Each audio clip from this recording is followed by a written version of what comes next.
वैसे तो बनारस के लोग अपनी कई विशेषताओं के लिए पूरे विश्व में प्रसिद्ध हैं, मगर उन्हीं विशेषताओं में से एक है चाय की दुकान पर अड़ी लगाना। क्योंकि यहाँ के लोगों के घरों में चाय कितनी भी अच्छी और स्वादिष्ट क्यों न बने, मगर बनारसियों को चाय की चुस्की लेने का जो आनंद घर के बाहर चाय की दुकान पर आता है, वो घरों की चाय में इन्हें नहीं मिलता। बनारसियों की इन्हीं आदत को देखते हुए किसी ने सही कहा है, चाय भी इश्क जैसी ही है, एक बार लत लग गई तो छूटती नहीं। और ये लत भी इतनी अजीब है कि जब तक अपने दो चार मित्रों के साथ चाय की चुस्की न ली जाए, चाय पीने का आनंद ही नहीं आता है। इन चाय की दुकानों पर जो सबसे महत्वपूर्ण बात देखने को मिलती है वो ये है कि इन चाय की दुकानों पर ना किसी की अमीरी दिखती है और ना ही किसी की गरीबी दिखती है, तो बस आत्मीयता और आपसी भाईचारा।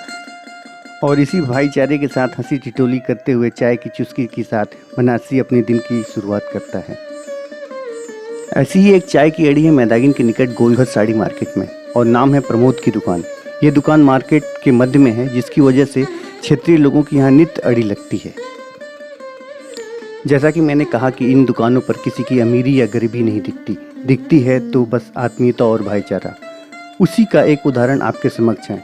आप हैं वाराणसी दक्षिणी के विधायक डॉक्टर नीलकंठ तिवारी जी, जो कि राज्य मंत्री भी हैं। और मंत्री जी को जब कभी भी खाली समय मिलता है तो वो एक आम नागरिक की तरह चाय की अड़ी पे आते हैं और यहीं पर बैठ के जन समस्याओं को सुनते हैं और उसका निवारण करते हैं। तो ये थी कुछ विशेषताएं जो मैंने बनारस की चाय की अड़ी के बारे में बताया। आइए अब मैं बताता हूँ कि प्रमोद की दुकान पर इतनी भीड़ क्यों होती है, आखिर क्यों लोग आकर यहाँ अड़ी लगाते हैं दूर दूर से। और प्रमोद की दुकान पर भीड़ लगने की वजह है उसके द्वारा बनाई जाने वाली केसर की चाय। ये देखिए कैसे ये केसर निकालते हैं ये लोग, और फिर इसे इलायची के साथ मिलाते हैं। और जैसा कि आप देख रहे हैं कि ये बहुत ही तल्लीनता के साथ इसको खलकूटने में डालकर ये केसर को मिला रहे हैं। अब इसके बाद इसको अच्छी तरीके से कूटते हैं।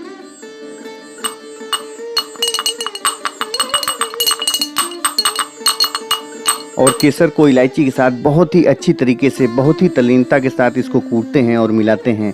जब ये पूरी तरीके से संतुष्ट हो जाते हैं कि इलायची और केसर अच्छी तरीके से मिल गई हैं, तब उस पीसे हुए केसर और इलायची को चीनी के साथ चाय में मिला देते हैं। जैसे ही केसर चाय के अंदर जाती है तो आसपास का वातावरण केसर की खुशबुओं से महकने लगता है।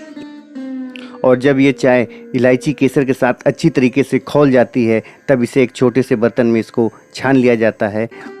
तो लीजिए, अब ये तैयार हो गई प्रमोद की केसर वाली चाय। अब इसे ये धीरे धीरे पूर्वे में डालते हैं और इसके बाद इसके ऊपर से ये शायद मेरा ख्याल है कि कुछ पिस्ता जैसा भी डालते हैं ताकि लोगों को स्वाद आ सके। तो आप जब कभी भी गोलघर की तरफ आएँ तो एक बार प्रमोद के यहाँ उसके हाथ की बनी केसर की चाय जरूर पिएं।